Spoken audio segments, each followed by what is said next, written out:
Bonjour à tous et bienvenue pour ce nouveau talk MBMCI. Vous commencez à en avoir l'habitude, hein, le talk MBMCI, c'est le rendez-vous à peu près mensuel de Vinci Executive Education. Et puisque nous sommes en octobre et que c'est en ce moment le cybermois, alors en fait c'est un événement européen, hein. D'abord c'est un événement donc européen qui a lieu en octobre autour de la cybersécurité. Et donc la déclinaison en France, c'est ce cybermois, c'est piloté par cybermalveillance.gouv.fr. Vous allez me dire, oui, d'habitude, on parle de marketing digital, on parle de communication digitale, on parle d'IA et là, on parle de cybersécurité. Ben oui, mais ce pas de côté, il est nécessaire parce que la cybersécurité, en fait, elle est présente absolument partout, tout le temps. Et bah, nous, justement, comme on travaille avec des outils digitaux en permanence, eh ben, j'ai envie de dire, c'est nous les premiers remparts. Pour parler justement cybersécurité et vous poser quelques questions, savoir si vous connaissez les actes réflexes autour de la cyber, eh ben, j'ai le plaisir de recevoir Isabelle Frosio. Bonjour Isabelle. Bonjour, je suis ravie d'être parmi vous. On te remercie d'être avec nous parce que donc, toi Isabelle, tu es chargée de la sensibilisation cybersécurité au sein du groupe AG2R La Mondiale. Alors, le groupe AG2R La Mondiale, c'est vraiment une grande entreprise française, hein. Il me semble que c'est 15 000 collaborateurs. Tout à fait. Nous Voilà. sommes 15 000 collaborateurs dans le groupe. On est une société française et on est implanté partout. C'est ça, donc là, en fait, on se rend bien compte, c'est quand on est dans un groupe, une entreprise comme AG2R La Mondiale, vous avez plusieurs sites, voilà, répartis dans toute la France, également en Outre-mer. Donc évidemment, je veux dire, les outils digitaux, l'informatique, en fait, c'est la base de travail. Et donc, si on devait résumer, en fait, les enjeux, c'est que pour une entreprise, une association, une administration, une collectivité, quelle que soit la taille, ben, en fait, une cyberattaque, c'est une situation grave. Et les conséquences, elles sont pas uniquement techniques, elles sont pas uniquement informatiques, mais elles ont Ouais, très souvent des impacts financiers, de réputation, juridiques, et puis ça peut aussi mettre en péril ben l'activité et même, je vais dire, l'existence même de l'organisation. D'où l'importance de la cybersécurité. tout à fait. Il faut savoir aussi que la France est le 5e pays européen le plus ciblé par les cybercriminels affiliés à un État. Ça donne à réfléchir. Maintenant, pourquoi le cybermois est très important, c'est qu'aujourd'hui, euh, même nos plus jeunes, on ne peut pas vivre sans un univers numérique. Donc, il faut apprendre à faire avec. Si on revient 100 ans en arrière, en France, avant, nos arrière-grands-parents, quand ils partaient de chez eux, ils ne fermaient pas la porte de leur maison à clé.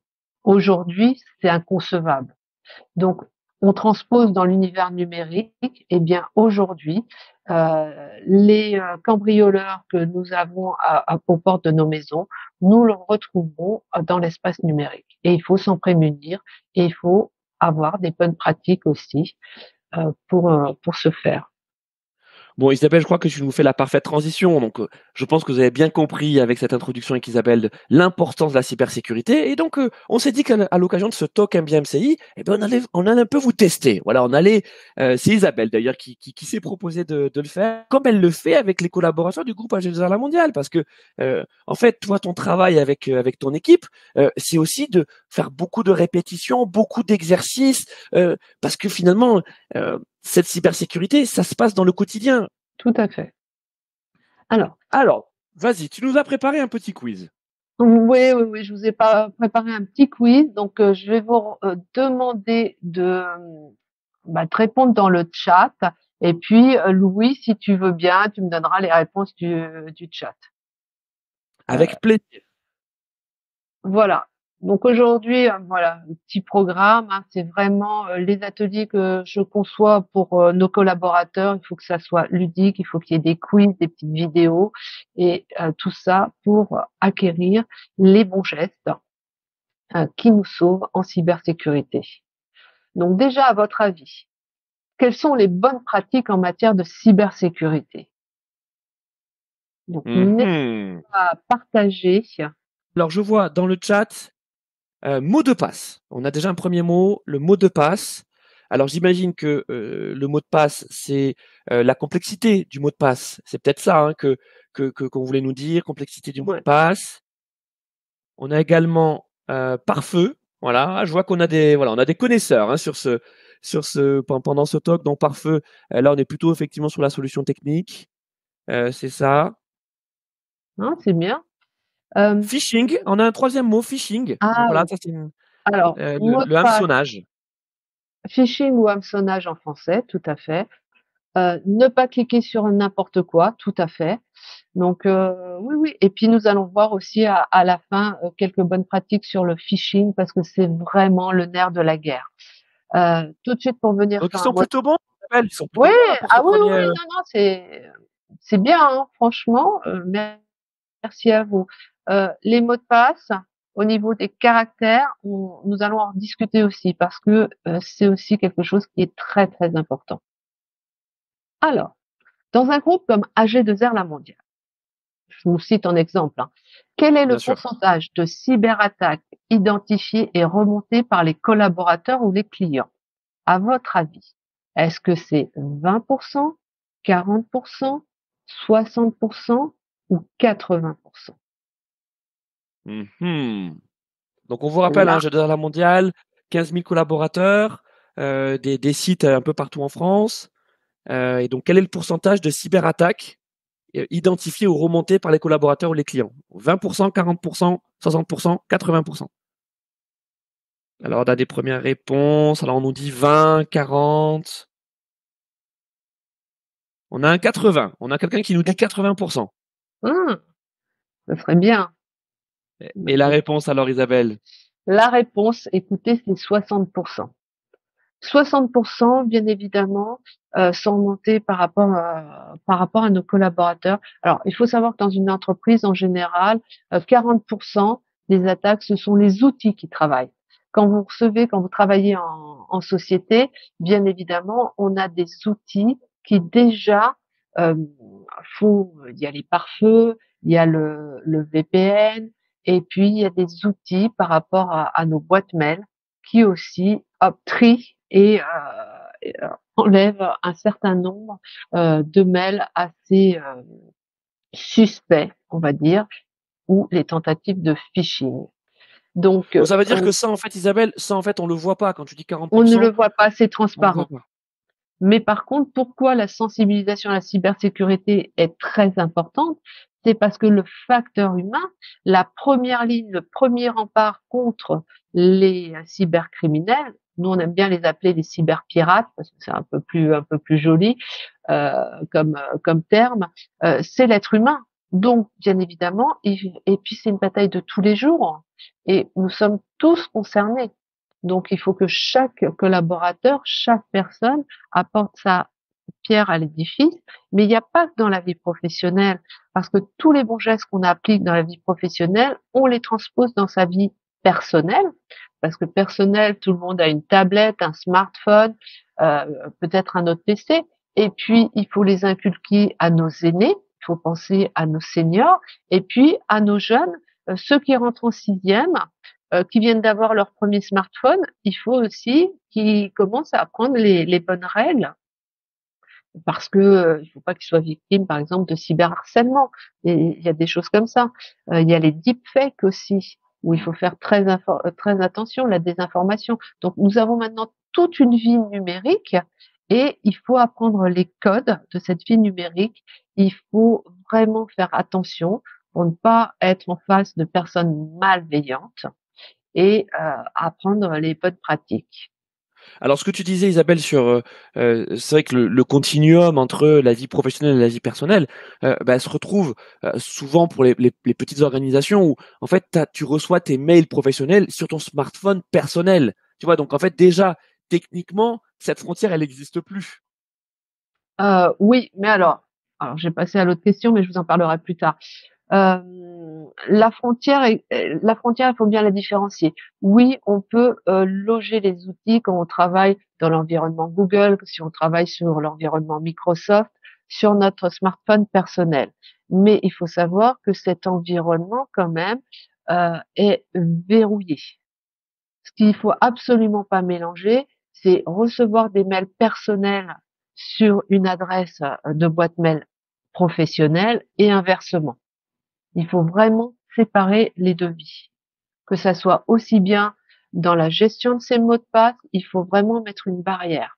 Parce qu'un cyberattaquant va se fournir sur les réseaux sociaux, par exemple, de toutes vos activités, sans nourrir. Et puis, il y a des méthodes pour essayer de trouver votre mot de passe s'il n'est pas assez fort, et pouvoir percer ce mystère. Donc, si vous mélangez votre vie perso, votre vie professionnelle, si vous utilisez de chaque côté les mêmes mots de passe, eh bien, vous facilitez la vie des cyberpirates. Et qu'il y a des outils pour notamment l'attaque brute de force, pour découvrir les mots de passe. Donc, l'attaque brute de force, c'est vraiment un logiciel qui va euh, sur les mots de passe, faire 1, 2, 3, 4, 5, 1, 2, 3, 4, 5, 6, 2, 3, 4. Il va essayer toutes les systèmes pour pouvoir percer votre mot de passe. Et c'est pour ça qu'il faut qu'on le rende compliqué. Alors, dans le monde, combien d'internautes utilisent comme mot de passe 1, 2, 3, 4, 5, 6? 17,8 millions, 19,7 millions ou 23,6 millions? Ah ah. Alors, bah, tu sais, c'est étrange parce que moi, je pensais justement que le mot de passe 1, 2, 3, 4, 5, 6, tu vois, c'était fini. Mais là, on parle de millions. Non, non, c'est pas fini parce que lorsqu'on nous livre un, comment dire, un nouvel outil, que ça soit un ordinateur ou un téléphone, par défaut, ou une tablette, il y a un mot de passe provisoire. Et il y a énormément de personnes qui ne changent pas son mot de passe. Et ça, il faut apprendre à le changer. Donc, il y a 23,6 millions de personnes qui utilisent les mots de passe comme 1, 2, 3, 4, 5, 6. Il faut même aller plus loin. Quand on vous donne un smartphone ou quand vous changez d'opérateur, vous avez une nouvelle carte SIM. La nouvelle carte SIM, par défaut, en fonction des opérateurs, c'est ou 000 ou 1, 2, 3, 4. Eh bien ça, le code de votre carte SIM, pensez aussi à le changer. C'est vraiment très important. Alors, nous allons voir là, c'était juste pour vous mettre en bouche les 10 règles de base de la cybersécurité. C'est vraiment 10 règles. Et on parlait des mots de passe. Maintenant, je vais vous dire, voilà, vous avez un petit tableau. Combien de temps faudrait-il à un pirate pour trouver votre mot de passe? Donc là, c'était en 2023. Le tableau est toujours réactualisé en fin d'année. Donc en 2024, il évolue un petit peu. Alors jouez le jeu, prenez le mot de passe de votre boîte mail personnelle et dites-moi combien de temps votre mot de passe un cyberpirate pourrait avoir accès. Alors n'hésitez pas, hein, c'est vraiment pour faire prendre conscience que le mot de passe est quelque chose euh, qui est très important. Alors, tu vois, on va prendre un exemple. Donc, je vais prendre au milieu. Tu vois, donc je vais regarder la ligne du haut. Donc, je vais par exemple dire que mon mot de passe, il a des lettres majuscules et des lettres minuscules. Ouais. Et il comprend, allez, on va dire 8 caractères. Et bien, quand on Mhm. regarde sur le tableau, un mot de passe de 8 caractères qui comprend des lettres majuscules et minuscules, eh bien, il faut 28 secondes à un hacker pour le trouver. Voilà. Donc, voilà. Ce tableau est fait pour prendre conscience que c'est vraiment très très facile, qu'il y a vraiment beaucoup de techniques pour craquer les mots de passe. Donc, ce que nous recommande l'ANSSI, c'est l'Agence nationale des systèmes d'information en sécurité. C'est un mot de passe de 12 caractères qu'il comprend des minuscules, des majuscules, des chiffres et des caractères spéciaux. Bien évidemment, dans ce mot de passe, vous ne mettez rien qui ne soit privé. C'est-à-dire, vous ne mettez pas le nom de votre frère ou de votre sœur, votre ville de naissance, votre date de naissance, rien qui ne puisse s'identifier. Voilà. Et puis, ça peut être des compositions de mots, hein. Vous pouvez prendre un objet, une ville, un animal, voilà, les associer avec des caractères, des chiffres. Mais au minimum, aujourd'hui, ce qu'on nous recommande, c'est 12 caractères. Mm. Et c'est pas évident. On a des mots de passe de partout.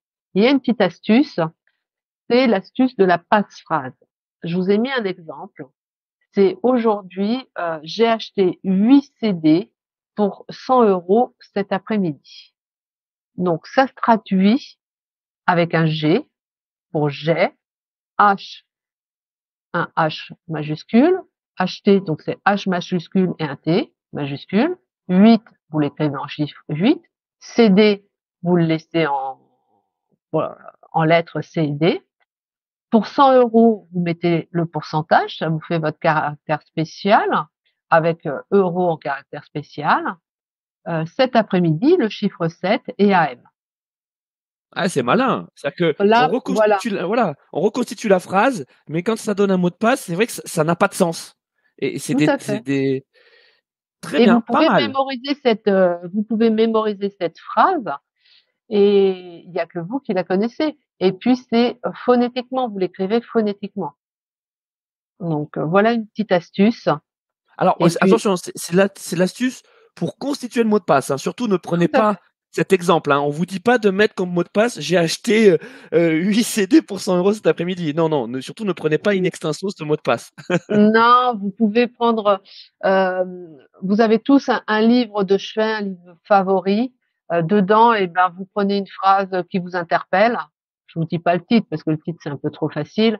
Vous prenez une phrase au milieu qui vous interpelle. Vous pouvez prendre une citation célèbre. Vous pouvez prendre tout ce qui vous passe un peu par la tête. Et il faut être vraiment créatif, quoi. Laissez déborder votre imagination. Alors, c'est sûr que on a énormément de mots de passe. Sachez qu'il existe des coffres-forts numériques dans lesquels vous pouvez ranger vos mots de passe. Par exemple, il y en a un qui est gratuit, qui est accessible pour tout le monde, qui s'appelle KeePass, Keepass. Alors, la prise en main, voilà, il faut le prendre en main, cet outil. Mais sinon, il vous rend un immense service. Voilà, vous allez pas avoir quand vous travaillez entre vos comptes perso, vos comptes professionnels, c'est des fois un vrai casse-tête. Et une autre astuce, il y a des comptes que vous n'allez pas tous les jours. Vous prenez le système sécurité sociale, vos déclarations d'impôts, Doctolib. Tout ça, vous n'êtes pas obligé de les retenir. Ce qu'il faut surtout, c'est que le mot de passe de votre boîte mail personnelle, celui-là, il soit très fort, minimum 12 caractères, et ne pas hésiter aussi de le changer régulièrement.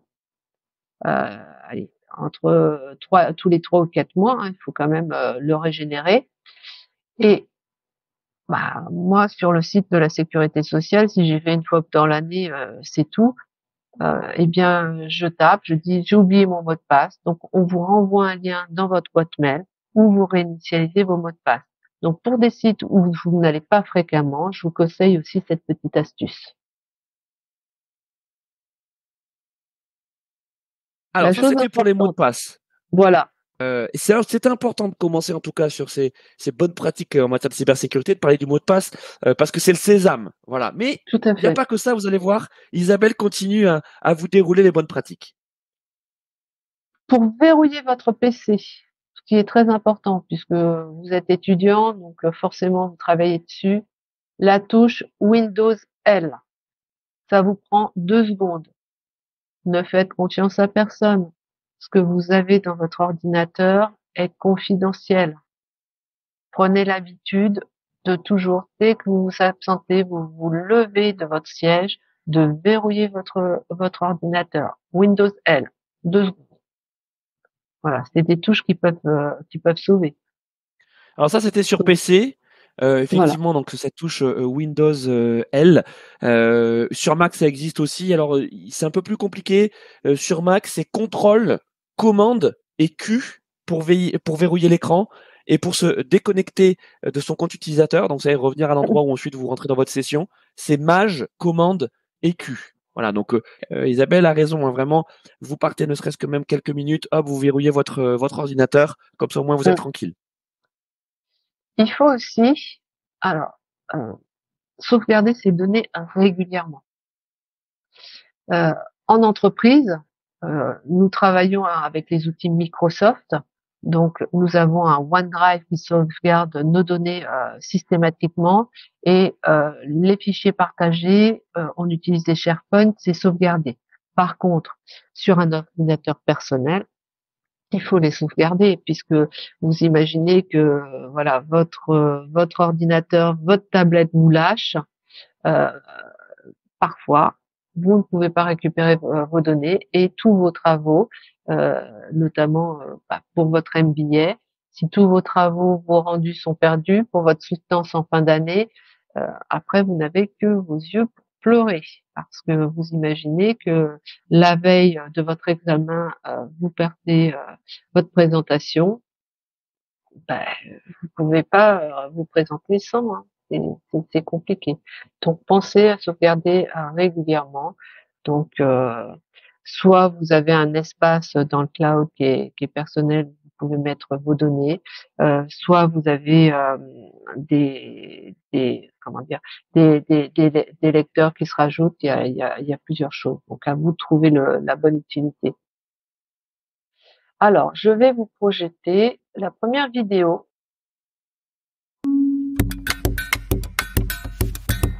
Le lancement d'un nouveau logiciel, c'est comme mettre à l'eau un bateau tout neuf. Tout n'est pas parfait, et parfois le bateau tangue, et risque même de prendre l'eau. Mettre à jour ces logiciels permet de boucher les failles de sécurité et d'améliorer son système. Il est primordial de les faire le plus tôt possible, afin de vous prémunir d'éventuelles attaques visant à récupérer vos données ou à bloquer votre ordinateur. Et non, malgré les idées reçues, les mises à jour ne font pas que faire ramer les ordinateurs. Avant tout, elles les protègent.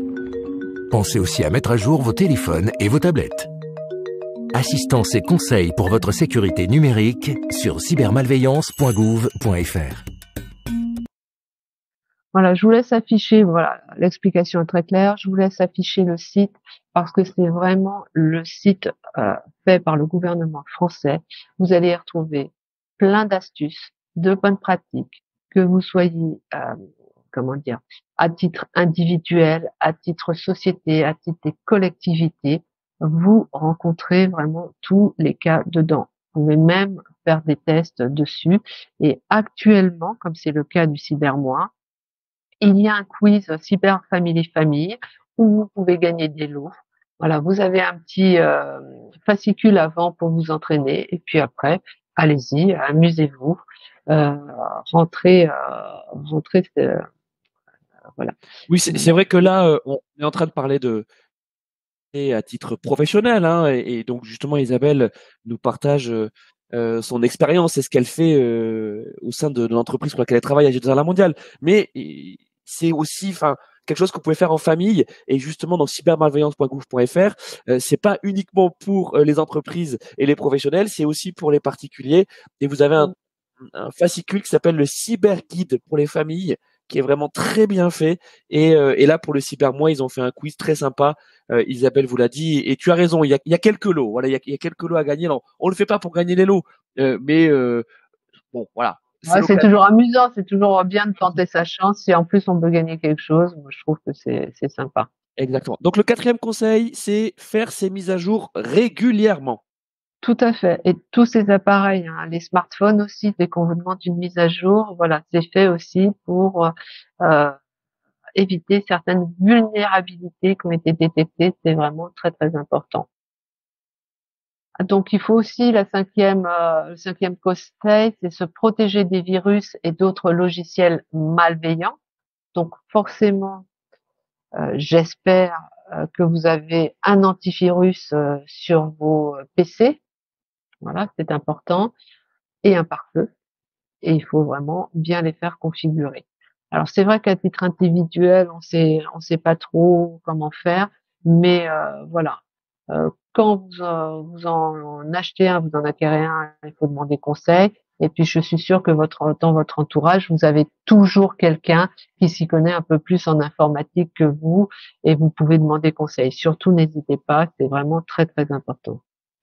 Alors Isabelle, c'est ce que tu disais tout à l'heure sur les types effectivement d'attaques. C'est que alors là, pour le coup, en entreprise, en général, hein, Mm. antivirus, pare-feu, bah, c'est déjà en fait configuré par défaut dans votre environnement de travail. Là, on va dire que la faille, la faiblesse, elle est plutôt dans notre vie personnelle. Ce que tu disais, Tout Isabelle, à c'est-à-dire que là, votre ordinateur personnel, même pour les smartphones, hein, sachez qu'il existe également des antivirus très bien pour les smartphones. Euh, les smartphones sont aussi vulnérables que les ordinateurs. Donc là, les conseils antivirus et pare-feu, c'est vraiment pour tous vos outils numériques. Merci. Alors, notre conseil, et ça on a du mal, il faut éviter les réseaux publics ou inconnus. Il y a une attaque qui s'appelle Man in the Middle ou l'homme du milieu. C'est-à-dire que sur un Wi-Fi public, si vous vous connectez dessus, il y a une attaque qui s'appelle donc l'homme du milieu, auquel le cyberpirate peut se connecter, récupérer vos identifiants quand vous vous connectez au réseau public et prendre contrôle de vos accès. Imaginez que vous êtes sur le réseau public, que vous soyez dans un hôtel, dans un train, dans une gare, à l'aéroport, et puis vous connectez au réseau public et vous vous connectez sur votre compte bancaire. Eh bien, s'il y a un cyberpirate qui s'introduit, puisqu'il peut en effet miroir voir ce que vous tapez, reprend vos codes et puis il peut dire voilà, Isabelle a fait un virement de 10 000 € sur tel compte alors que voilà, c'est pas vous. Donc surtout préférez vous connecter en 4G avec votre smartphone si vous devez utiliser votre PC ou votre tablette, mais évitez les réseaux publics. Voilà, c'est vraiment un conseil. Alors ça, Isabelle, c'est hyper important. D'ailleurs, c'est bien documenté aussi sur cybermalveillance.gouv.fr. Évidemment, l'exemple de l'aéroport, c'est le meilleur exemple. On est à l'étranger, on n'a pas sa 4G, ou en tout cas, si on l'active, on va avoir des Ouais. exponentielles. On a besoin de se connecter. Ça dépend quel est le besoin. C'est-à-dire que oui, il y a besoin d'entrer en contact avec quelqu'un sur place ou de régler quelque chose avec, je sais pas, un hôtel, un taxi. Vous n'avez pas le choix. Effectivement, vous allez vous connecter au réseau public de l'aéroport. Mais si c'est simplement pour passer le temps et se dire, tiens, je vais aller voir mes comptes bancaires, je vais aller voir mes trucs, etc. Voilà, et vous allez effectivement, on va dire, avoir une utilisation normale de votre smartphone ou de votre ordinateur portable pour passer le temps sur le réseau public de l'aéroport, et ben là, comme tu l'as très bien expliqué, Isabelle, sachez que vous êtes vulnérable et que c'est très très très facile de pouvoir récupérer vos données personnelles et de les pirater. Vraiment, en 2024, c'est toujours une des principales attaques. Il y a plein d'exemples, notamment de plaintes qui ont été déposées auprès de la police, auprès de la gendarmerie, qui viennent de gens qui justement se sont fait pirater parce qu'ils se sont connectés sur un Wi-Fi dans un aéroport à l'étranger. Alors, on continue sur l'aéroport. Vous êtes dans la salle d'embarquement, votre smartphone n'a presque plus de batterie. Que faites-vous? A, vous rechargez votre smartphone uniquement sur une prise électrique. B, vous rechargez votre smartphone uniquement sur un périphérique extérieur de type port USB. C, vous rechargez votre smartphone sur la première prise électrique ou sur la première périphérique extérieure disponible. Ah ah! Alors, à votre avis, est-ce que c'est le A, le B ou le C? Alors, je pense que nos spectateurs, là, ils ont compris un peu comment fonctionnait le quiz, donc ils se sont dit, je vais prendre la solution la plus simple. Donc, on nous dit, je recharge uniquement sur une prise électrique. Oui, tout à fait. Je recharge uniquement sur une prise électrique son smartphone. N'oubliez pas que si vous rechargez sur un port USB qui n'est pas connu, eh bien, vous risquez d'avoir, pareil, des risques d'intrusion dans vos systèmes. Donc, c'est à proscrire. Donc, uniquement prise de courant. Exactement. Alors, pareil, je vous parlais, Isabelle vous parlait de cybermalveillance.gouv.fr. Vous avez des exemples, des cas qui sont donnés également par cybermalveillance. Sachez que il y a pas si longtemps, et je crois qu'il y a 2-3 ans, dans une fameuse chaîne de fast-food en France, eh bien, vous avez en fait des hackers qui se sont connectés à une borne, vous savez, de recharge des smartphones. Vous voyez tout à fait le genre de fast-food auquel dont je parle. Vous savez, vous avez des prises USB disponibles directement dans l'état pour pouvoir recharger vos smartphones. Eh bien, ces pirates en fait, c'était plugué, c'était connecté directement à ces prises dans le magasin pour siphonner toutes les données des smartphones qui s'y connectaient. Voilà. Mm. Donc là, Isabelle, elle vous donne un très très bon conseil et qui est, on se le redit, Isabelle, c'est quoi ce conseil? C'est Eh bien, ne pas recharger ces appareils sur une prise USB inconnue. Parce voilà, que voilà. vous pouvez avoir un chargeur personnel ou vous vous connectez en prise USB. Mais c'est votre chargeur. Ce type d'attaque s'appelle le juice jacking. Voilà, vous savez le nom savant en anglais. Comme je vous l'ai dit au début, c'est vraiment séparer ces usages pro et perso.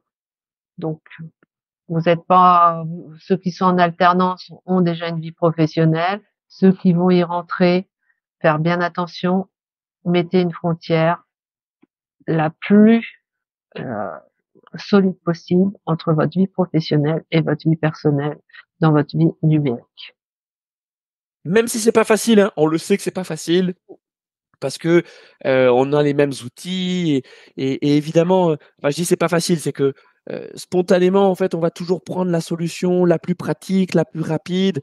Donc avoir sur son smartphone à la fois ses mails pro, ses usages pro, ses mails perso. Et puis tu me disais aussi Isabelle en introduction, c'est que on va se passer les mails entre les différentes boîtes. On va avoir un Mm. drive sur lequel on va mettre et du pro et du perso.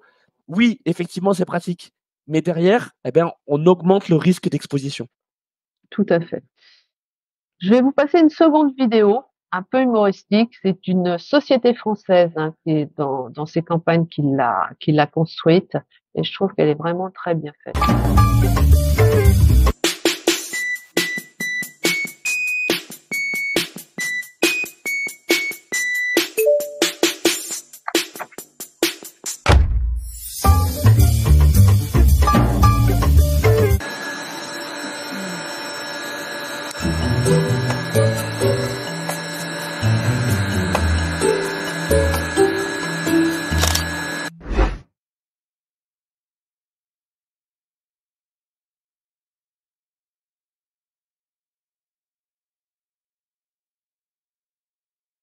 Voilà, cette vidéo, elle est faite pour attirer l'attention sur tout ce qu'on publie sur les réseaux sociaux. Les réseaux sociaux, c'est une porte ouverte. Donc là, vous voyez dans ces cas, la personne qui se filme, bon pour elle c'est une plaisanterie parce que voilà, pour ouvrir la porte, ça fait de la musique, mais en fin de compte, ce qu'on voit c'est le code confidentiel pour ouvrir la porte. Et puis après, elle est dans une usine. Et dans l'usine, on voit vraiment le schéma confidentiel de cette usine et elle publie la photo sur les réseaux sociaux. Donc faites attention à ce que vous partagez euh, pour, pour vous Alors attaquer. c'est vrai que là, Isabelle, dans cette vidéo, bon, c'était de montrer de manière humoristique, mais on imagine tout à fait quand on fait des stories ou quand on raconte un peu son quotidien, on fait pas forcément attention au fond. Mm. Et là, bah là, on voyait effectivement, il y avait la story avec le mot de passe, et donc on voit bien effectivement les touches sur lesquelles elle tape, et puis dans l'usine avec derrière le schéma confidentiel. C'est jamais fait avec malveillance, encore une fois, hein. C'est des erreurs d'inattention ou comme tu le disais, on veut aller trop vite. Peut-être juste activer son cerveau cybersécurité à ce moment-là et se dire attention, c'est quoi le risque? Voilà. Peut-être que c'est ça qu'on peut donner comme conseil, Isabelle. Tout à fait. Il y a un autre conseil aussi par rapport à ça. Vous êtes dans un lieu public, vous avez votre smartphone, vous n'allez pas composer votre code confidentiel dans un lieu public. Votre smartphone, vous pouvez l'ouvrir soit avec votre empreinte digitale, soit avec votre visage. Et ben, préférez quand vous êtes dans un lieu public ça, parce qu'il y a toujours des regards un peu malveillants par-dessus votre épaule, qui essayent de voir ce que vous faites, qui jettent un œil. Donc c'est pareil, c'est des habitudes, c'est des tips à prendre. Et voilà, nous sommes là aussi pour être vigilants et d'être vigilants les uns par rapport aux autres. Et mine de rien, Isabelle, on est au 9e conseil, là, et on arrive au 10e. Et voilà, le dernier. Alors, c'est une transposition au niveau de la cybersécurité. Vous connaissez tous les gestes, j'espère, les gestes qui sauvent. N'oubliez pas, à chaque fois que vous partez en vacances, il y a toujours des campagnes pour les sauveteurs en disant qu'il faut protéger, alerter, secourir. Et en cybersécurité, face à un ransomware, il faut garder les mêmes réflexes. Protéger ses données, donc n'oubliez pas d'éteindre votre PC, alerter, donc appeler des experts. Donc, je vous ai remis des sites de Cybermag, mais il y a d'autres sites. Et puis, s'il vous arrive quelque chose, c'est secourir le PC, donc apporter le PC pour une prise en charge par rapport à, alors en entreprise, on a des informaticiens, etc. Mais là, par rapport à un service dédié. Et voilà. Et voilà, j'ai voulu vous transposer pour vous donner une image. Les gestes qui sauvent dans la vie, c'est aussi les gestes qui sauvent dans le réflexe numérique. Donc Et on le puis, redit, hein, on le redit face à un ransomware. Donc vous savez, ces fameux logiciels donc qui s'installent à votre insu et qui derrière en fait en fait c'est un kidnapping de PC.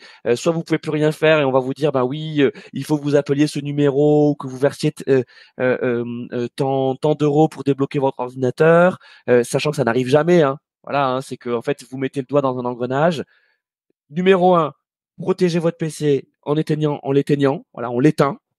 On alerte des experts et on secourt le PC en l'apportant auprès du service informatique quand on est entreprise ou alors d'experts réparateurs informatiques qui seront à même de pouvoir rétablir votre ordinateur.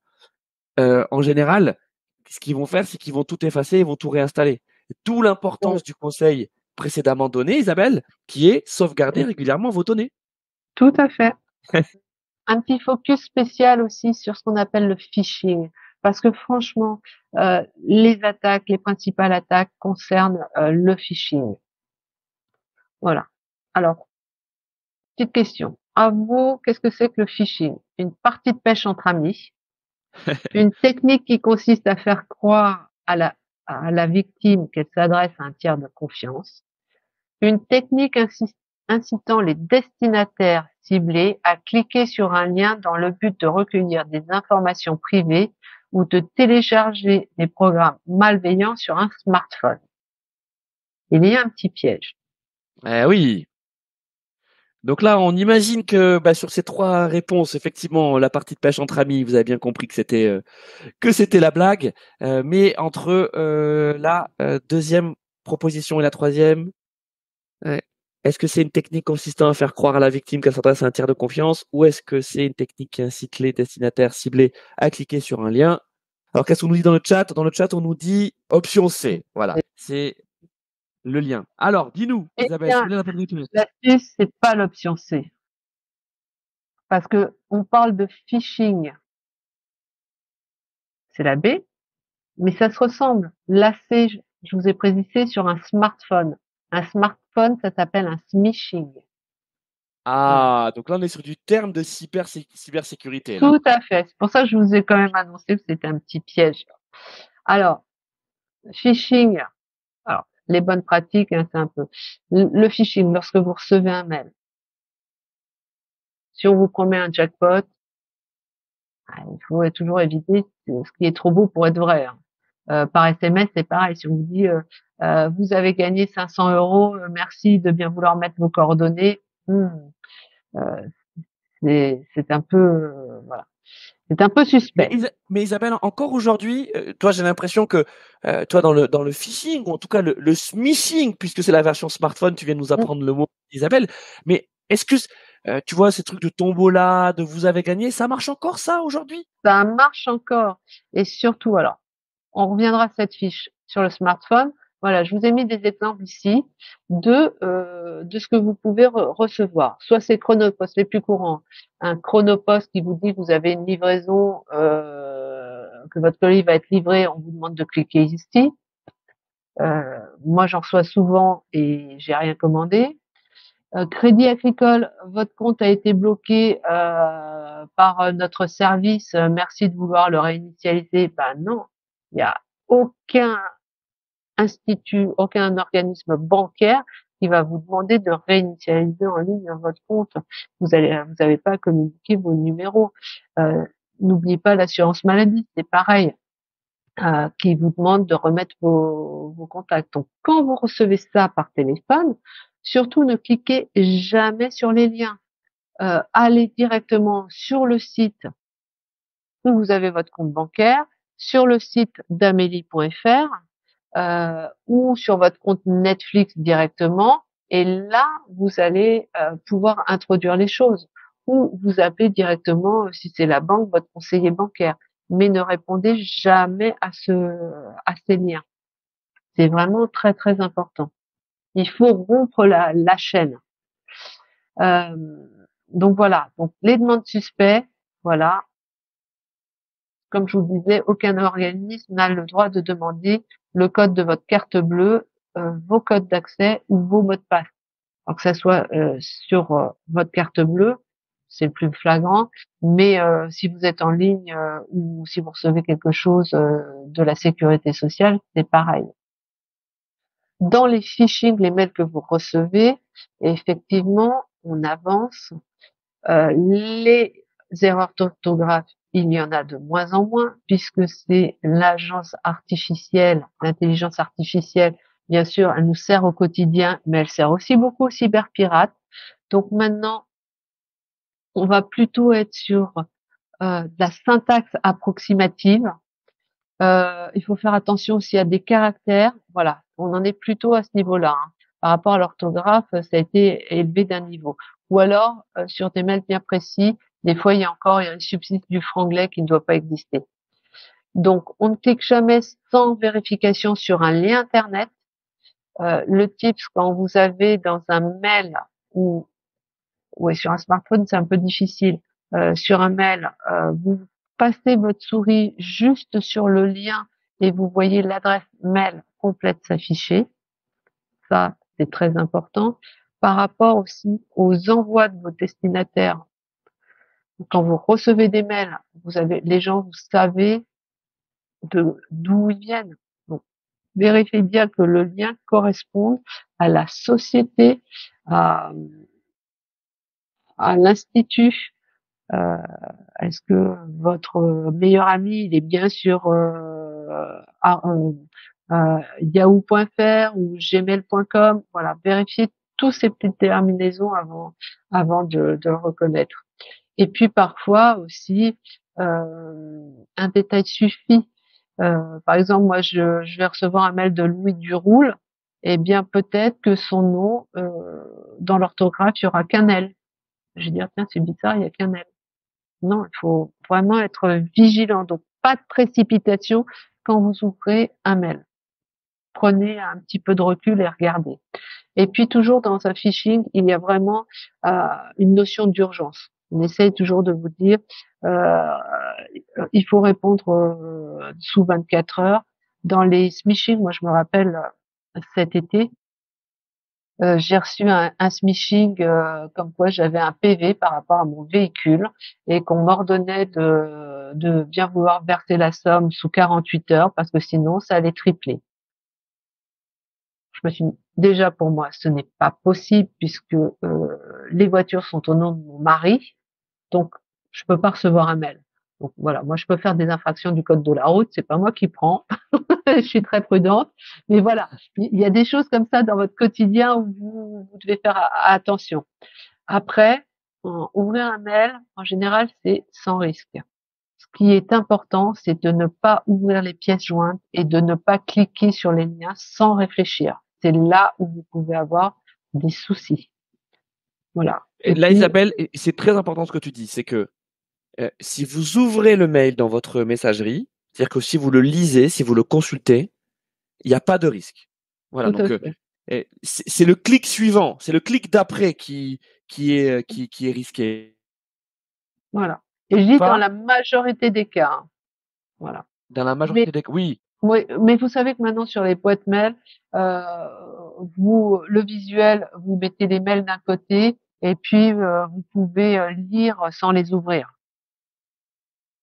quand vous partagez une boîte mail. Et en général, on peut quand même saluer aussi les fournisseurs de boîtes mail qui améliorent en permanence leur filtre anti-spam. Et en général, les mails où effectivement où en fait dès que vous cliquez, il se passe quelque chose. En général, ils sont déjà bannis Mm. par vos adresses mail. Mais ça n'empêche pas d'être bien vigilant, hein. Il y a la technique, il y a l'informatique effectivement qui nous aide à faire beaucoup de choses, mais là c'est plutôt, on va dire, des réflexes humains. Tout Et c'est à d'ailleurs fait. pour ça, tu le disais, hein, la demande urgente. Pourquoi la demande elle est urgente? C'est pour nous mettre un peu la pression. C'est pour justement nous empêcher de réfléchir. C'est pour nous empêcher justement de faire attention à ce petit détail, au fait qu'il y a quelque chose qui est étrange dans ce qu'on nous demande. Tu donnais tout à l'heure l'exemple du patron. Le patron est en vacances. Alors peut-être qu'effectivement les pirates ont pu avoir Mm. cette information. Ils vont vous envoyer un mail en se faisant passer pour lui. Mais vous remarquez que tu disais il y a un problème dans le nom de famille, il y a un problème dans la façon dont le mail est écrit, dans la demande. Ça ne vous coûte rien d'appeler, même il ou elle est en vacances, votre patron, de lui envoyer un message pour dire écoute, j'ai reçu quelque chose de ta part, j'ai trouvé ça étrange, est-ce qu'on peut s'appeler pour vérifier? Voilà. Et vous ne Voilà. faites rien pendant ce temps-là. Et puis il faut aussi se fier à son instinct. Quand vous voyez quelque chose dans un mail qui vous dérange, eh bien prêtez-y attention. Si ça vous dérange, si ça vous choque quelque part, en général, voilà, vous avez quand même un instinct.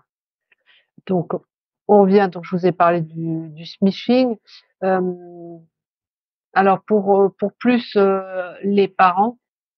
Dans des attaques de smishing, moi j'ai reçu, c'était en fin d'année, un message, un SMS de quelqu'un qui se faisait passer par une de mes filles, en me disant maman, j'ai perdu mon smartphone, j'ai pris celui d'une amie, est-ce que tu peux me virer de l'argent parce que je suis je sais pas où et j'ai besoin de rentrer, voilà. Eh bien, la première réaction que j'ai fait, c'est j'ai appelé ma fille. Et voilà, c'est un poteau rose. Et cette attaque, elle a été vraiment vers cet été un peu propulsée sur des malheureusement plusieurs personnes. Donc voilà, prenez le réflexe. Vous recevez un message, vous recevez un mail, eh bien ça vous semble suspect, allez vérifier. Ne répondez pas à ce mail, mais prenez l'habitude de vérifier par vous-même. Donc voilà, nous arrivons au terme euh, de cette sensibilisation que j'ai eu le plaisir de partager avec vous. Est-ce que vous avez des questions avant que l'on se quitte? Parce que voilà, il nous reste quelques minutes et je voulais Exactement. voilà. Écoute, merci beaucoup en tout cas Isabelle d'avoir animé cet atelier pour nous. Voilà, donc est-ce que peut-être tu peux nous en dire un petit peu plus sur ton quotidien professionnel, parce que donc je l'ai dit, tu es chargé de sensibilisation à la cybersécurité au sein du groupe. 15 000 collaborateurs, c'est quand même énorme. Et donc qu'est-ce que vous êtes amené à faire? Donc il y a effectivement ce type d'atelier où tu diffuses les bonnes pratiques, mais il me semble aussi que vous faites des campagnes de phishing, hein, il me semble Ah qu'en oui, interne, hein, tout à que fait. vous testez les collaborateurs. Voilà. Alors, on s'amuse et on élève le niveau d'année en année. Oui, on fait des campagnes de phishing pour tous les gestes. Je vous ai appelé pour que ça soit vraiment une routine, qu'ils sachent, qu'ils apprennent à reconnaître un mail d'un faux mail. Donc oui, on leur fait énormément de campagnes de phishing. Au cours de ce cybermois, nous avons été toute l'équipe active tous les jours. Cet après-midi, nous leur avons concocté un petit webinaire pour qu'ils comprennent bien que le Wi-Fi public était très dangereux. Donc, nous avons des pentesters chez nous et un de nos pentesters a bien voulu se prêter au jeu et il nous simule en direct une attaque Wi-Fi pour qu'on comprenne bien ce que je vous ai expliqué, que le cyberpirate peut prendre commande sur vos appareils. Donc voilà, c'est vraiment très parlant et très bluffant. Et je pense que c'est aussi une des choses où on voit moins le risque parce que c'est pas assez imagé. Euh, nous faisons pas mal de communication, nous faisons beaucoup d'ateliers, nous allons à la rencontre de nos collaborateurs et puis nous sommes en train de créer aussi une communauté euh, pour être au plus proche de nos collaborateurs et pour faire le relais entre les différentes directions et puis nous remonter aussi le quotidien de chaque collaborateur et pour pouvoir les accompagner dans leur métier respectif. Voilà, on est vraiment très, très diversifié. Alors, on rappelle vraiment sur les campagnes de phishing, ne vous je suis pas en train de dire qu'AG2R Mondiale envoie du phishing, hein, c'est pas du tout ça. C'est vraiment de l'interne, c'est pour tester les collaborateurs en Pour fait tester les réflexes, voilà. les réflexes, c'est que vous envoyez des mails qui ressemblent effectivement à, enfin, à ce qu'on pourrait voir en gros dans le type de phishing. Alors, qu'est-ce que tu peux nous donner comme exemple de mail, par exemple, dernièrement, qu'est-ce que vous avez fait? Dernièrement, on a envoyé un mail, par exemple, votre boîte mail est pleine. Veuillez, voilà, avec un lien pour cliquer, veuillez mettre vos identifiants pour pouvoir la Mhm. désemplir. Alors, les collaborateurs qui seront piégés, bien évidemment, derrière suit les bonnes pratiques, un cours, un récap pour montrer là où il fallait faire attention aux mails, là où c'était un piège. Et puis après, ce que nous avons décidé cette année, c'est que à chaque direction, une fois la campagne de phishing passée, nous envoyons un cours de sensibilisation sur le phishing plus global, vraiment pour rappeler les bonnes pratiques. Parce que dans les entreprises françaises, la première attaque, le premier apport, ce sont vraiment le phishing. Voilà, donc Voilà, c'est c'est pour vraiment la bonne la cause. attaque. C'est ça, hein. C'est des Tout campagnes à fait. internes. Vous piégez entre guillemets vos collaborateurs pour la bonne cause parce que forcément derrière ça permet de refaire de la sensibilisation. Voilà. Comme tu le fais avec nous aujourd'hui. On te remercie encore une nouvelle fois, Isabelle, d'avoir pris le temps de nous partager tout ça et ces conseils. Si vous souhaitez en savoir plus, revoir ces conseils, vous allez sur le site de cybermalveillance.gouv.fr. Vous allez voir, c'est vraiment très bien fait. À l'occasion du Cybermois, donc tout le mois d'octobre, est-ce que vous êtes cyber engagé? Il y a aussi plein d'animations sur les réseaux sociaux de cybermalveillance.gouv.fr que vous pourrez retrouver. Partagez-le aussi auprès de vos collègues, dans votre famille, toutes ces bonnes pratiques. Évidemment, hein, c'est un peu comme les cambriolages, c'est que tant que ça nous est pas arrivé, on pense que c'est de la science-fiction ou que ça n'arrive qu'aux autres. Bah non, malheureusement, je pense qu'on a tous dans nos entourages des gens qui ont eu des attaques, des problèmes avec des virus, du phishing. Ça nous est même arrivé personnellement. Alors dans le meilleur des cas, on vous le souhaite, c'est pas très grave, mais derrière, il peut y avoir effectivement pour les entreprises des risques financiers, juridiques, de paralysie de l'activité, voire même pire. Et puis à titre personnel, c'est souvent lié à l'argent où vous êtes fait dépouiller de tant de centaines, milliers d'euros. Et c'est très très très compliqué derrière de pouvoir identifier qui sont les pirates derrière, et puis aussi de pouvoir vous faire indemniser, rembourser, c'est vraiment compliqué. Donc, il vaut mieux prévenir que guérir, en l'occurrence, Isabelle. Tout à fait. C'est comme en santé. On a la prévention et voilà. Et la guérison parfois peut être très très très longue. Et bien voilà, c'était notre Merci à vous. cybersécurité. On espère que ça vous a plu. Pour ceux qui nous regarderont en replay ou qui nous écouteront en podcast, on a essayé de faire l'effort de bien tout lire, toutes les questions, toutes les réponses. Merci Isabelle, hein, t'as bien fait cet effort. Donc je pense, on espère que c'est parfaitement audible. Et on se retrouve donc le mois prochain pour un nouveau talk MBA MCI, votre rendez-vous de Vinci Executive Education autour du digital, du marketing, de la communication. Excellente journée Isabelle, à bientôt. Bonne journée. À bientôt. Au revoir.